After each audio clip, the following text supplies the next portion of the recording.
Hi, this is Susan.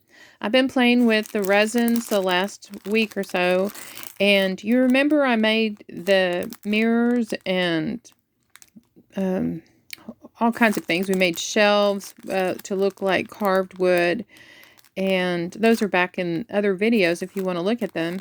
So these are made of resin, and there's these molds. I gave you a tutorial on the molds that show these great shapes that you can color the resin and put it in here.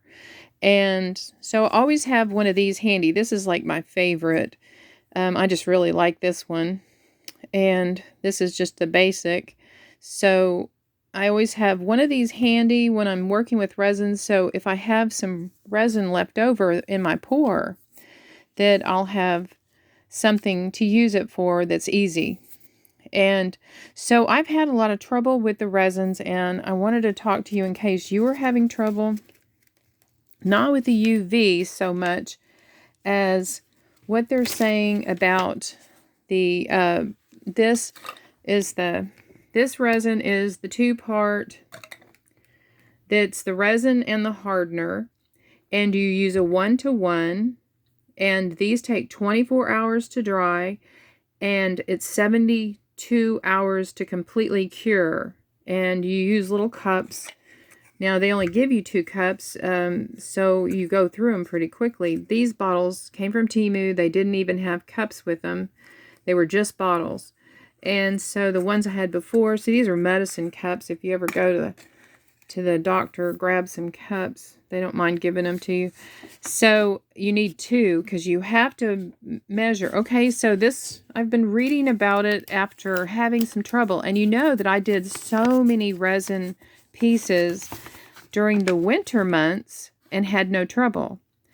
And I think it's something to do with our weather here. I'm in Texas, and it's springtime, and it's humid. And in Texas, we get like a chance of rain every day, but it doesn't rain. But there's always a chance. So I think that humidity is the factor. But I want to show you what's happening. And in case you're having this issue or it comes up with you.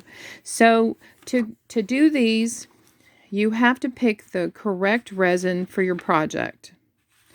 Okay, so I don't know enough about it to choose one from another. I just got these off of Temu. Now, I'm sure, and then there's also the UV resin. I got it, and I got a little machine, the little tiny machine that doesn't even have an on and off switch, and the cord's not very long either, but it works. So I'm going to show you something I made that kind of saved the day of one of my projects. But so you have to have the correct resin for a project. And in your ratio on these is 1-to-1 by volume, not weight. Some people weigh things, when they're working with like the mold putty.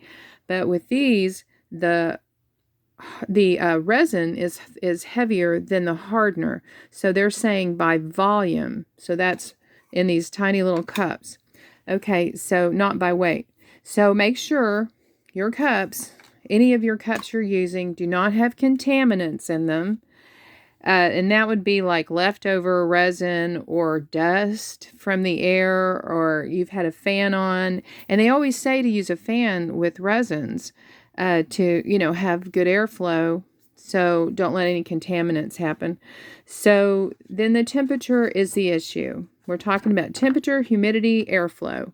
And I think that's where it came into play, because all winter, when I first started with the resins, I made so many of the mirrors and the frames and the ornate pieces, and I sent them out to people for Christmas, and I had no trouble. Now I'm having just an immense amount of trouble.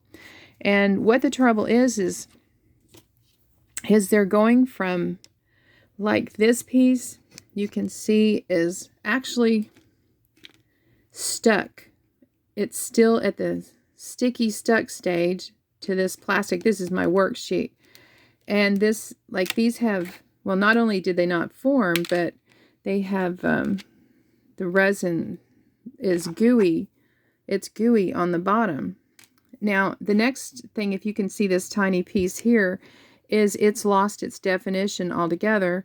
And then these have a little definition, but they're stuck. See, they're stuck. So the plastic is there's a good purpose for this plastic. If things get stuck to this plastic, then I know that piece is a throwaway piece, because I'm afraid I'm leaving them out because I'm afraid that in the summer heat they're just gonna melt. You know, it's losing its shape already. If you look at, you know, one of these that's like it, it's firm, and this is getting squattier, and the top it's not holding its own weight is the way I describe it. So these all came out okay. This one's a little rubbery, wants to stick to the plastic, and that's the good test. If it sticks to the plastic, then it's going to be probably too rubbery and probably going to lose its shape. This one is debatable because it's barely sticking. These all came out okay, but I've just had, for what was going great, immense amount of trouble between not forming and anyway, so that's where you have to have the optimal temperature and no humidity and airflow, they mentioned, just for the using of resin. And then we'll get to the next phase. But okay, so then I looked up about curing and the optimal, the sweet spot, where you kind of, ideally you want to store your resins at a good temperature as well. That's 72 degrees Fahrenheit. So, and I've said that about, I know I've told people, like, your glues and your resins and your Mod Podge and your paints, all of that, any and all of this needs to stay in the 70s. When it starts getting in the 80s, it starts crystallizing. And also, I've told you the shelf life for all of these products is, you know, is especially the resins. I lost $45 worth of resins and molds from Amazing Mold Putty, and they aged out. So they say that the resins, it's a year. So let's look at some of these things. Now, I have a project going, and I'm going to show this to you. And I wanted to use, I've got a couple of projects. So I wanted to use this mold that I got off Temu. It's roses, as you can see, to try to make some of the, I needed to make some roses. This is what I started out with, was these little rose bushes, but they're pretty expensive. I couldn't find them again, so I was going to make my own, and I pulled some of these out, so they're kind of fragile right now because I haven't glued them back in. And I made this mold right here with the different pieces using this 2-part mold putty that I got off of Temu.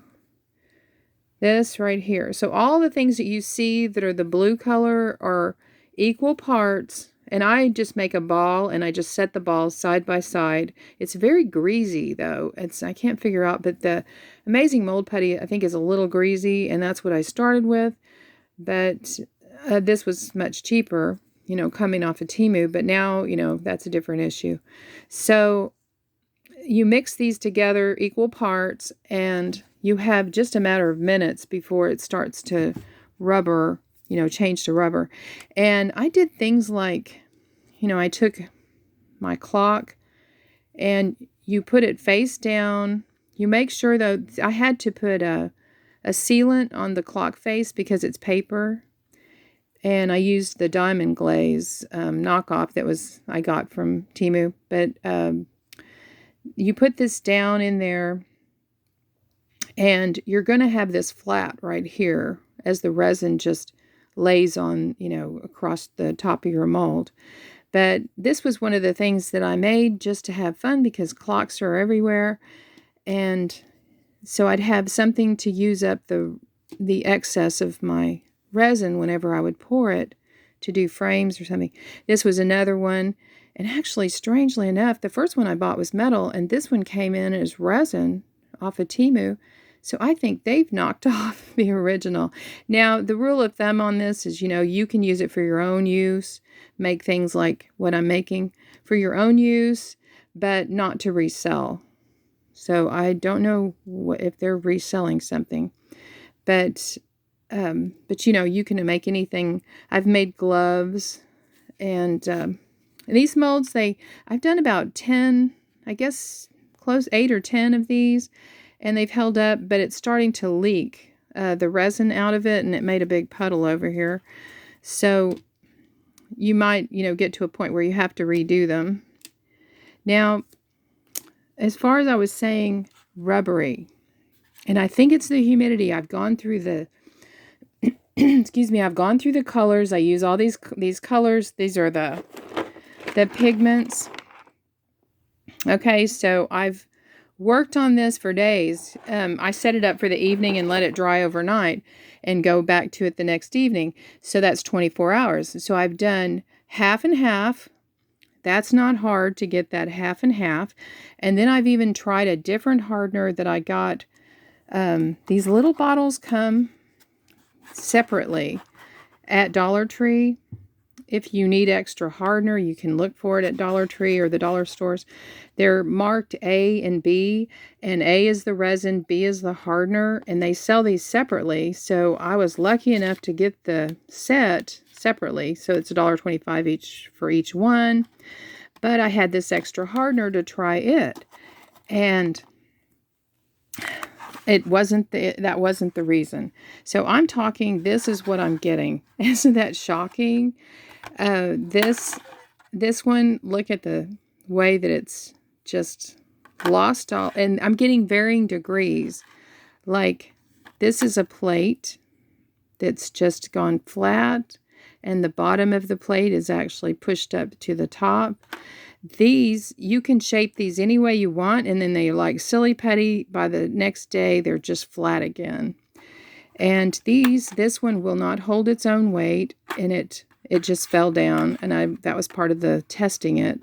This one lost its definition. This one still has its definition, but it's not holding its own weight. And so the legs start crumbling. So these are all degrees of not hardening. This one turned to a rubbery consistency. I actually made a little candle out of it, but I don't know that it's going to hold it in. The sides may buckle, and so it's over here in the wait and see group. Here's the little top that never forms. If you've ever used this little mold, I have yet to make it form the top. Those are those ones over here. I have done this top about 8 times with just extra resin, and it never ever forms in the small one. I've had 2 times where it came close, 2 or 3 that it came close in the bigger. This is the little bit bigger candy jar and the lid, and it came a little bit closer. But I wanted to show you that if you get the little one and you don't get the lid formed, just make this out of it. Just make a little candle. I just use wire to be the wick, and if you want to paint the wire with a white marker or something, that works. That's just something to use, to make up for, because if you don't have a lid, you want to at least still be able to use it. This one turned to rubber, or it stopped at rubber. You can see I'm squishing it. So I put some UV resin in there at the base, trying to hold its structure, because it was buckling in. You can see where it buckled in places. And so I did that, and then I tried putting it around the sides. Of course, it's very liquidy, and it went down, but it did harden. I don't know if it's going to hold up and if I can put candy in it or anything. But like this one, see that I showed you, it is already stuck to the plastic, and that's my test. First test is if it sticks, or if it's gooey, throw it out, because that's not even safe. But if it's sticking, then comes the heat, the summer heat, and so I'm afraid to use it. Let me show you where I came up with those molds. You're probably wondering, where's that mold? Well, this was at Michael's, and it's in the spring, not the miniatures, but in the spring decorations, the little resin, a lot of, little, I have a video, actually, I put a video on there because I thought they had such cute little resin things, gnomes and little huts and all that kind of stuff. So these were in there, and I thought, oh, these are great shapes. I can make molds out of them. So that is what I did, and I used that 2-part mold putty that I got off of Temu, and they're doing pretty good, except for this issue with things not setting up. So you might go grab yourself some of these. Now, they are a little big for 1/12 scale, but they are not as big. This would be more the size for a Barbie scale. This is a planter for dollhouse scale, 1/12. So go grab some if you haven't gone over there, if they still have them. Excuse me. Okay, you remember when I got this mold, I was going to do roses, but I had no idea. I don't know how this rose came out of this hole. It's huge. This rose is huge for this hole, but it did. I poured it just with some excess, and it came out so large.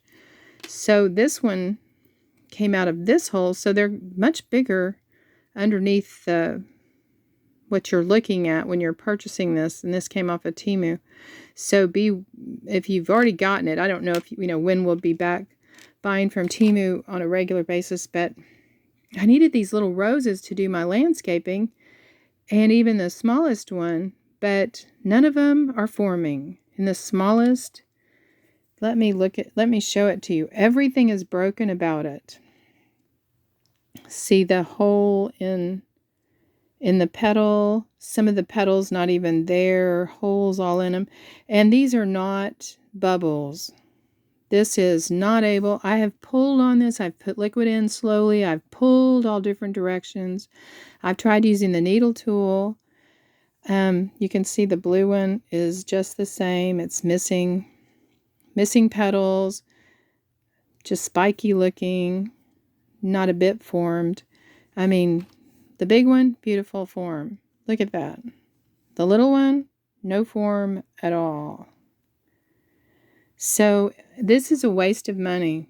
And I did so many pieces trying to make sure, that's how I am. It's like I started out in sewing when I was a kid. And so, you just keep working at stuff, trying to figure out how a pattern's made or how something is put together. And so this is the process here. I've done the same thing till it's almost the definition of insanity, where you just keep doing it over and over again, expecting a different result.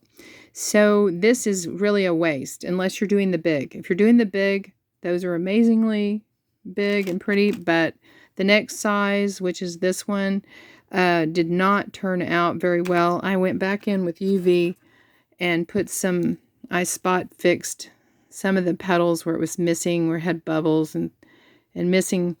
It's sad because I really thought this was going to work well, and it doesn't work at all.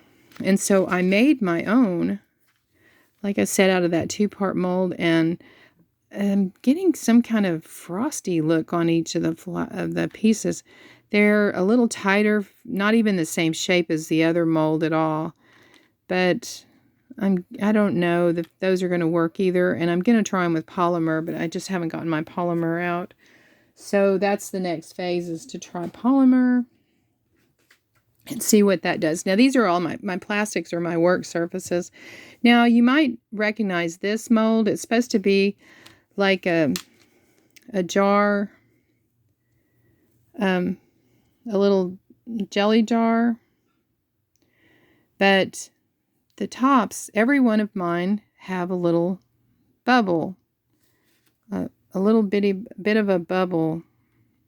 So I've been trying to figure out what to do with them, because I tried filling it in with glue. Now, there is this product that I got off of Temu. It's called 3D Sculpture Gel.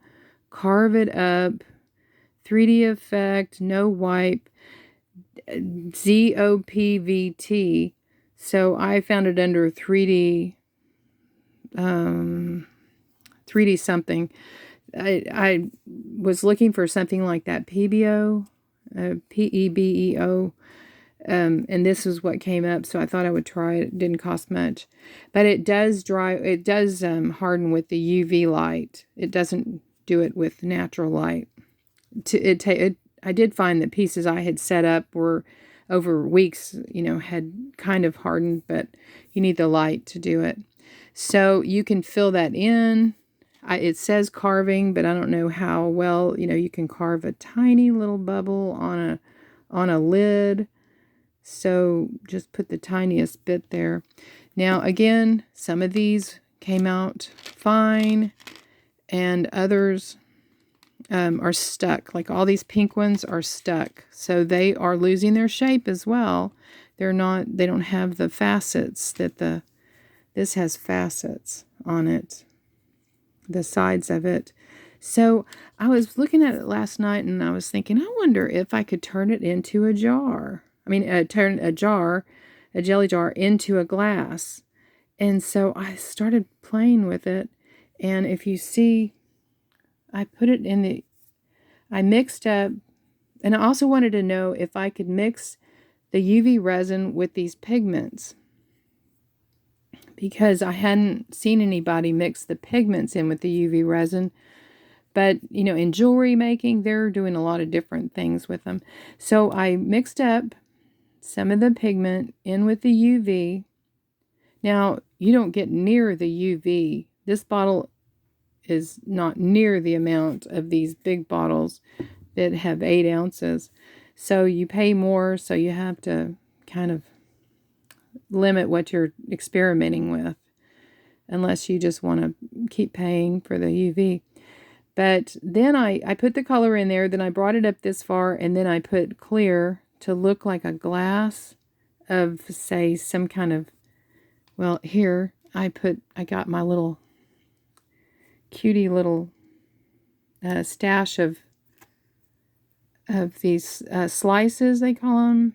They're little nail art, and made the little daiquiri. So that's a little strawberry. I made the little green out of just paper, and then put the strawberry. This is just a piece of a toothpick that I sanded down to try to look like a straw, because I couldn't come up with anything. The Q-tip straw is too big, so I had to sand down a small straw, and then made that. But it actually worked out pretty cute. So if you haven't tried this, and you have this, and you've been frustrated because you keep getting bubbles, here's something to try, because the bubbles won't matter on the bottom. You won't see them.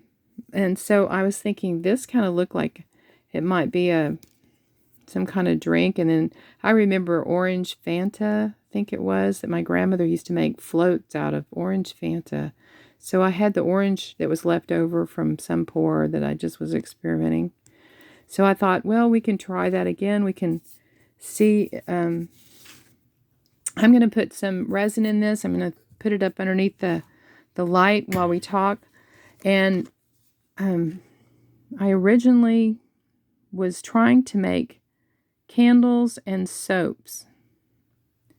That was what I originally had in mind. And I'm pouring right now, so if you can't see me over here, I'm pouring, so you can't talk and pour at the same time. Okay, so that's what I originally was doing with all of these.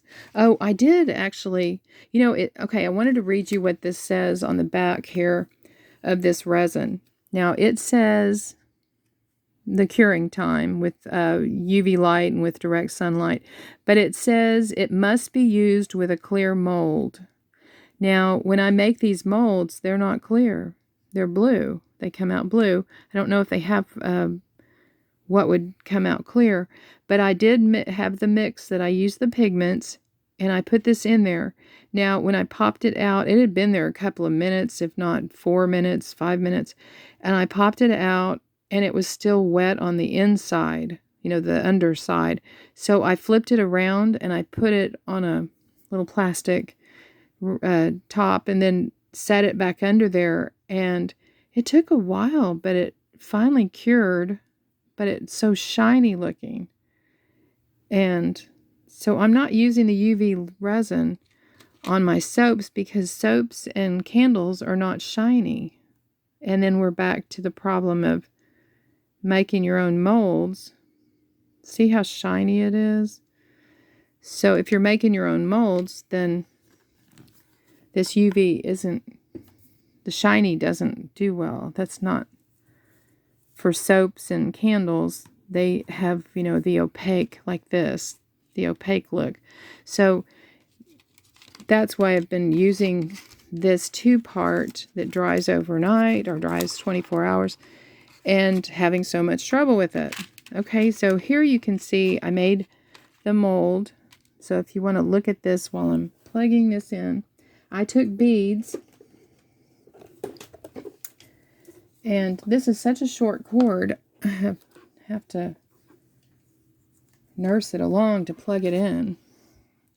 Okay, so we're plugged in. I just took the shorter pieces that I had already made, and I put some clear resin on the top.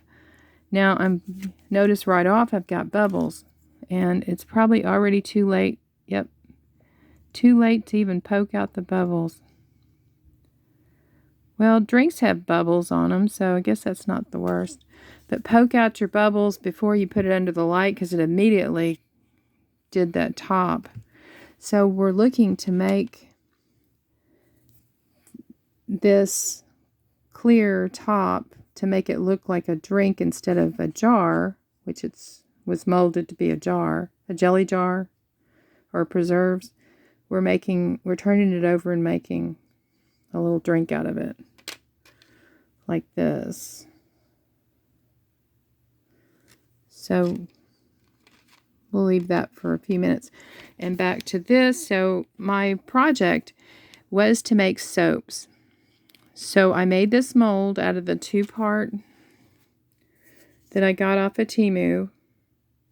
Equal parts mixed. And I just went into my bead stash, and I had all kinds of flowers and a kind of a Celtic symbol there. Sunflower, I haven't tried this one, but this one is really a nice design. It does look like soap, I think.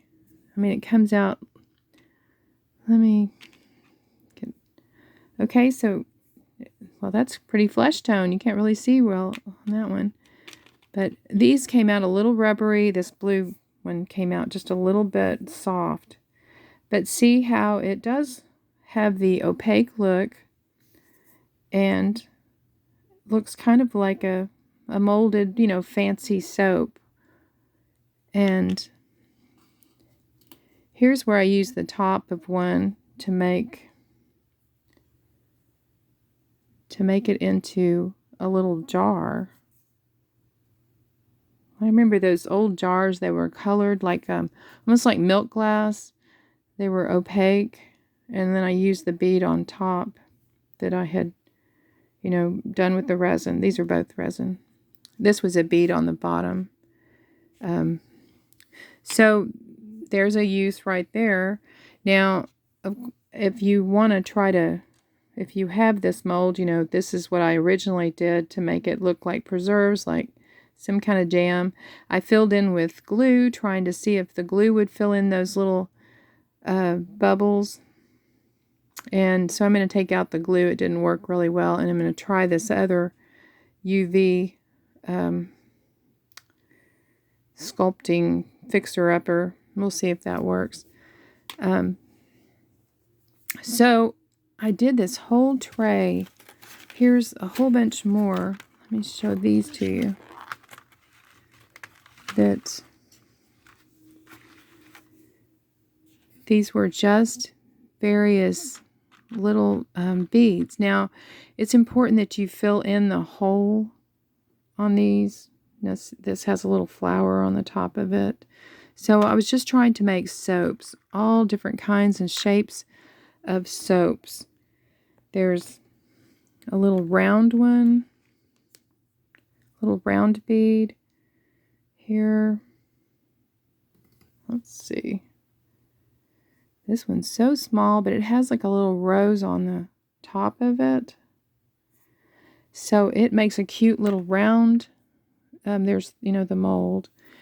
And this one had a little flower on the top of it that I tried in the UV light. And it came out the shiny that I was showing you. So it's really pretty in the two-part over the one that takes a long time to mold. It came out looking, I think it looks like more, it's a little shiny on this one though, but it might just be a reflection of the light. But I think they look like little nice little decorative hand soaps. And as far as a candle, you know, here's a flower. It's a little big, but it's would be pretty for a topper of some jar maybe. Here's what the piece looked like. So you might want to make, you know, like a multiple group.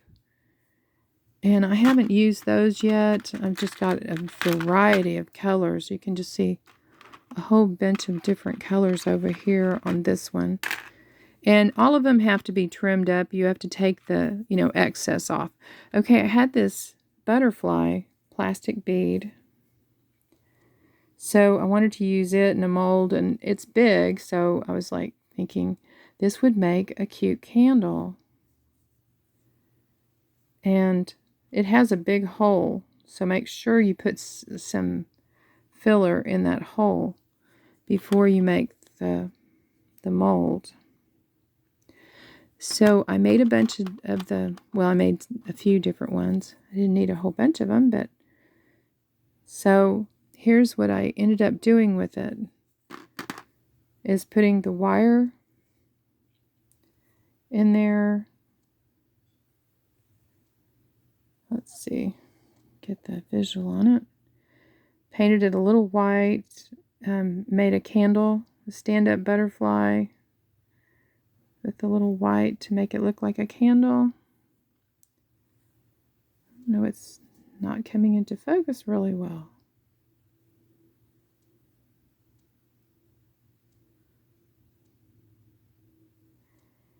Well, it's trying, but it's just not wanting to do it. Okay, so see the wire, I painted it white with the metallic pen.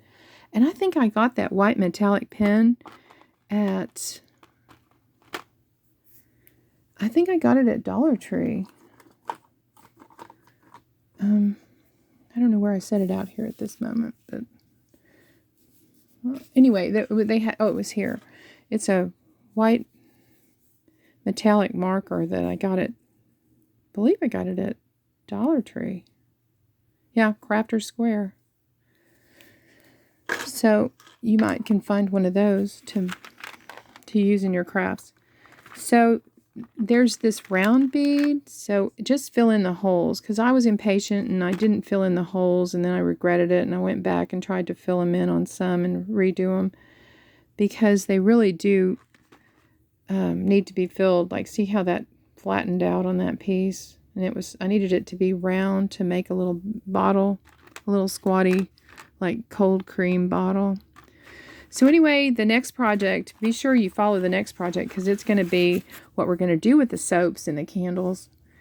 And, oh, okay, so let's get on with the list. Okay, so when I went in and I studied what they were saying on the internet about using this, it said the sweet spot for one was not the sweet spot for the other. Okay, in the curing, so they said stay 70 to 75 degrees Fahrenheit, which is 21 to 24 Celsius. This other site said 72 to 85 degrees Fahrenheit. And I think the issue is they were saying not too cold. Well, here in Texas, everything has gotten warm and humid.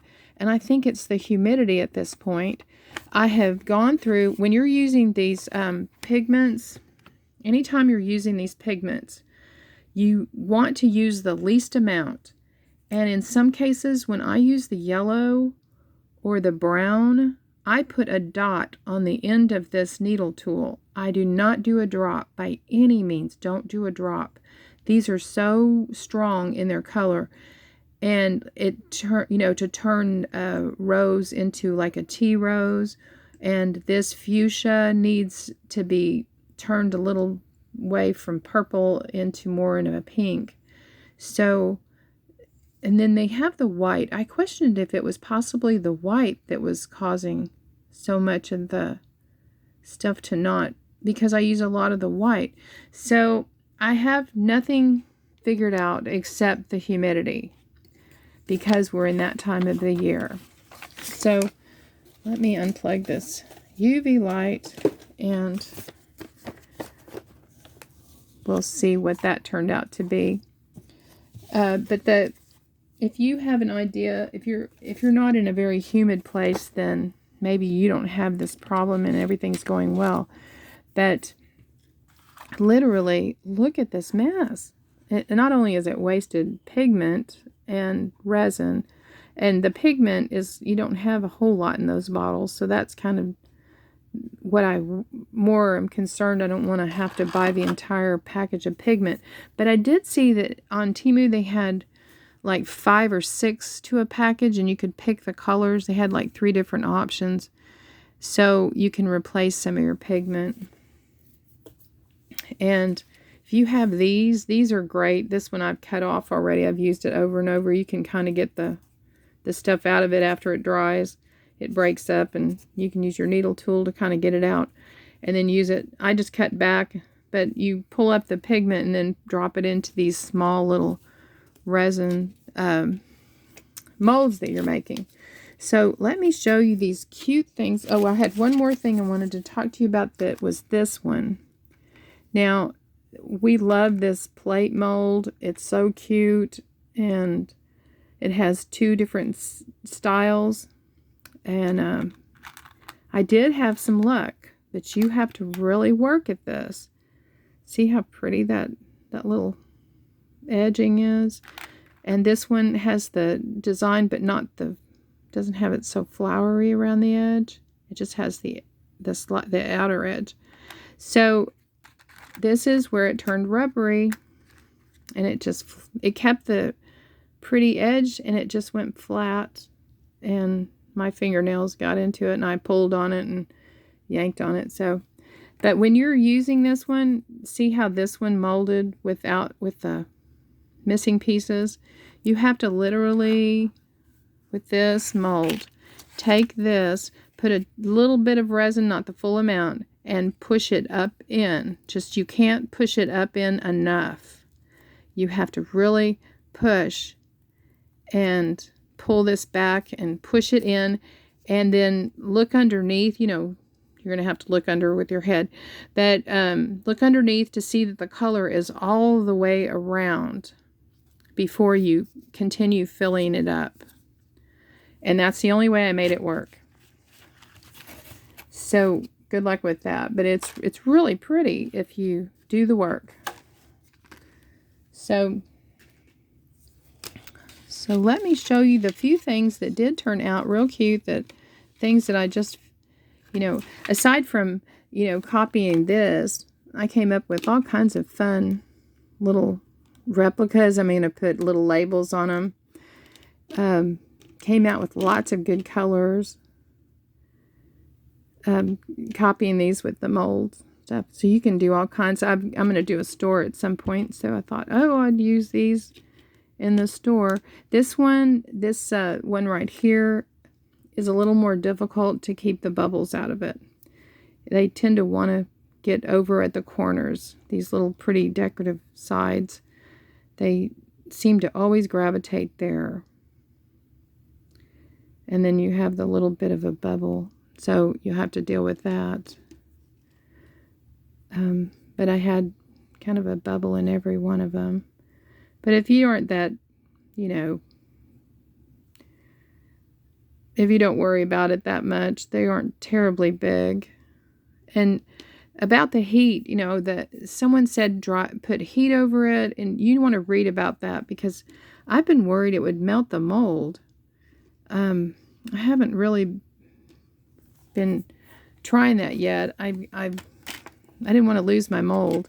So I may try it on one of the bad molds, do heat across it to see what comes of it. Okay, so let's look at these cute things that did turn out.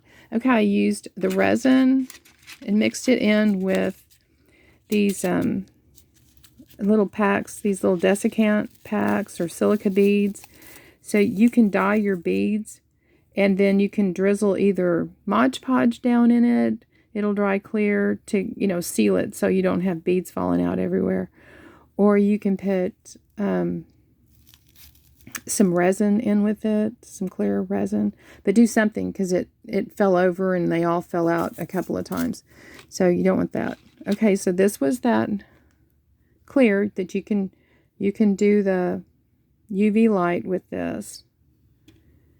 And the lid. The bigger one works. The smaller one does not work to get the lid. I never was able to get the lid for the smaller. The bigger one, okay, it works. So happy about that. Okay, so the little one, this one you can see, this is the closest I came to actually getting a lid out of it. And it has 2 holes in it. So don't throw away your bottoms. You don't want to throw those away, so make little candles out of them. And those are just as cute. So if you have a bottom without a top, do that with it. Because this is a real cute buy, you know, from Temu. It's a fun buy to get this little candy jar, but very challenging on the little one. And I think they came as a set. If you get the bigger one, go with the bigger, but I think they came as a set. Okay, so I used my resin in these little jars, and I got these off of Temu. These are, I think it's called 0.72, the size of this. It was 18 millimeters, and they're quite small. So look for that. And I think I got like 50. So I've been playing with these. Now, I wanted to make stuff for Christmas, and this one is supposed to be, these are supposed to be that candied that you put into fruitcake.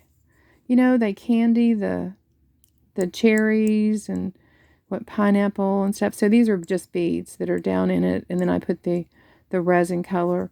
And so I'm going to use these in my Christmas room box. And that'll be fun. So look at these. So I thought, well, I should make some cocktail onions, green olives, and of course black olives. So that turned out fun. And that's just a, you know, your bead stash that has all those multicolors. That was the bad thing. They were all that one bag of multicolored beads. I had to pick through them and try to separate them out to get the green and the black and the white and even the yellow. So that took a lot of time, but it was worth it. I mean, isn't that cute? You've got onions, little cocktail onions.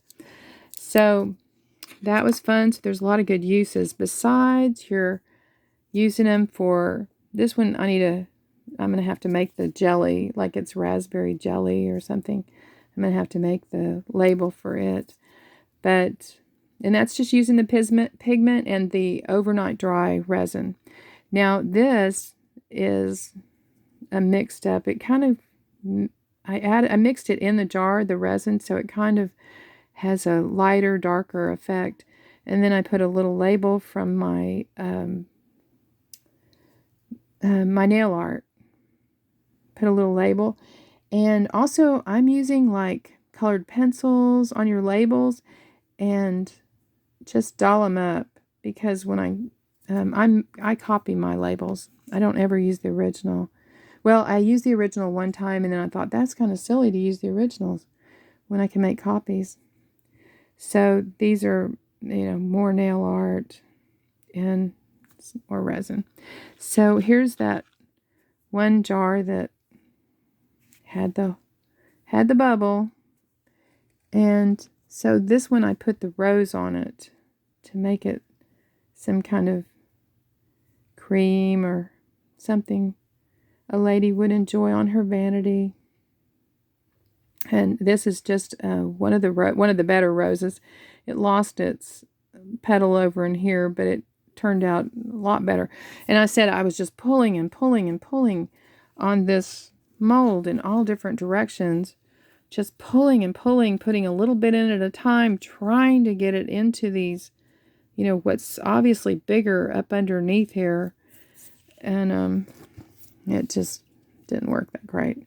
Okay, so here's another with the label, and I did use a color pencil to do the blue background, but I'll show you another technique in the part 2. There's what I'm going to do with all the soaps and the candles is in the part 2. This is a rose that this was out of the one that I made. You can see I put a little wick in it because my mother or my grandmother had 3 colors of roses that were candles. There was like a light color, a medium color, and a red rose. And they were all candles, and I guess you lit them or floated them or something. But I thought that would be cute. And then last but not least is when I was trying to make a pot, I was experimenting. The first thing I made candy apples. Now they're kind of sticky. This was the beginning of the rubbery effect, but it didn't hurt the candy apples. I had made these out of polymer clay, and I mixed a little yellow. You can see there's a yellow streak.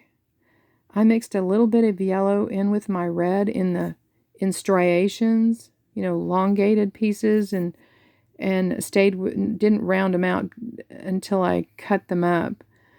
And so it kept that yellow streak in it. It's over here, yellow streaks. So, oh yeah, you can see it even better over here. Because, you know, apples aren't one color. So that's another thing I did. This was long before, I made these long before we started using chalk to dust them. So anyway, that resin, you just use the brown color with some white and maybe a little yellow in it and end up with caramel. And make some caramel apples for the fall.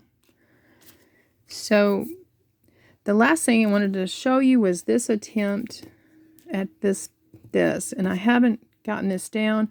I wanted to make a second one of these because I love the relief that was on it. And you have, you know, with your putty, you have a choice of putting this down in it, and you're going to have to, you'd have putty up in here, and you'd have putty all the way around. And then you'd cut it out of it the same way this is cut. And I thought that would use so much putty. I thought I would try this method with putting it in the mold, molding it, pull it out of the mold. After I had the mold molded, I tried to use this plastic, and I plugged it with some putty, you know, just that sticky putty. And then I tried filling it around the edges.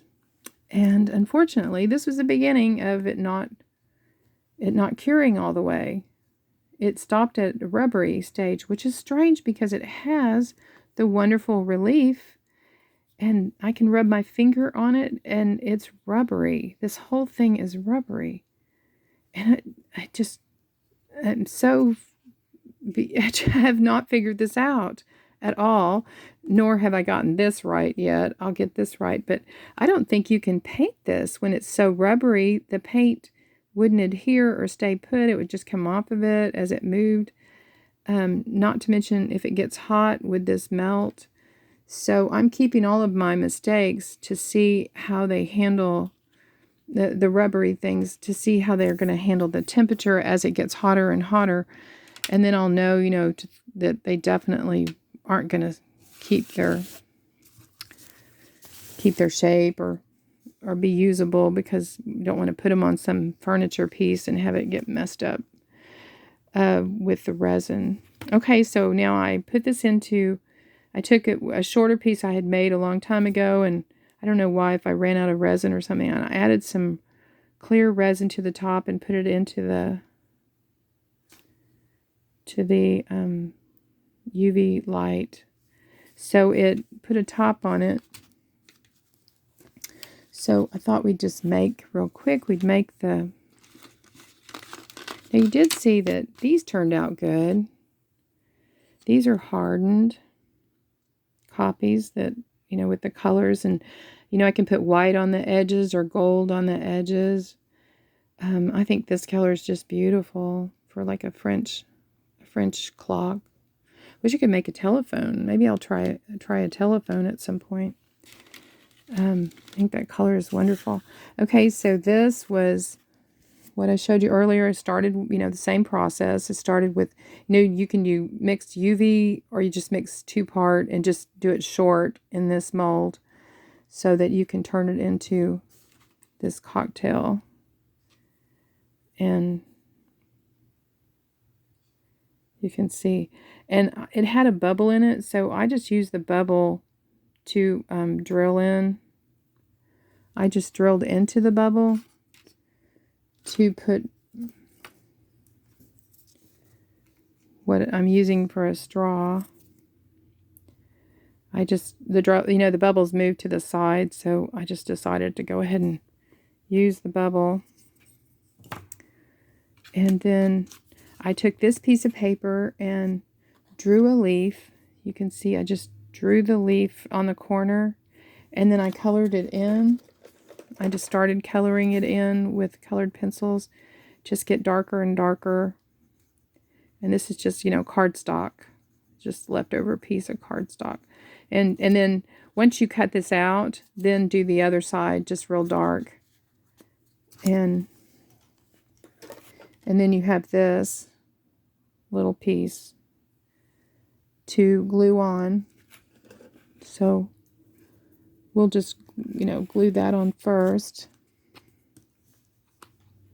Boy, I'm getting down to the bottom of 3 different glues, which is kind of a good thing because they get, you know, they get so dry. So, okay, so we're going to stick that on there first. Everything's sticking. Okay, so we'll stick that on there first. And then find the good side of our strawberry. These are nail art strawberries. I can show you put a dot of glue on that. I kind of caught it on the straw so it would sit up. And then this little flower is another, what they call slices. And let's see if I can dot it.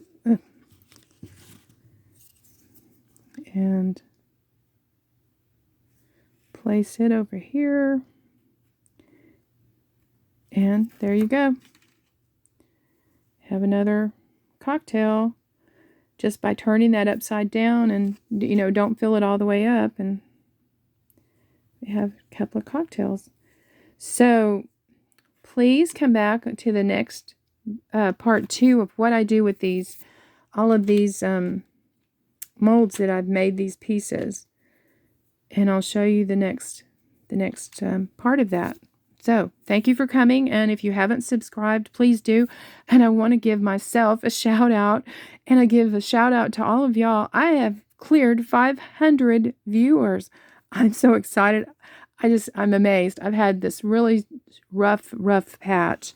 We lost a beloved pet, and we can't find her.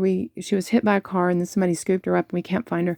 And I've just been grief-stricken over that for 3 weeks, but this was so exciting. I just want to thank all of y'all that really helped me for all this work. It really helped me to see my clear 500 viewers, you know, subscribers, and I'm sure there's more viewers. So please subscribe and help my channel grow.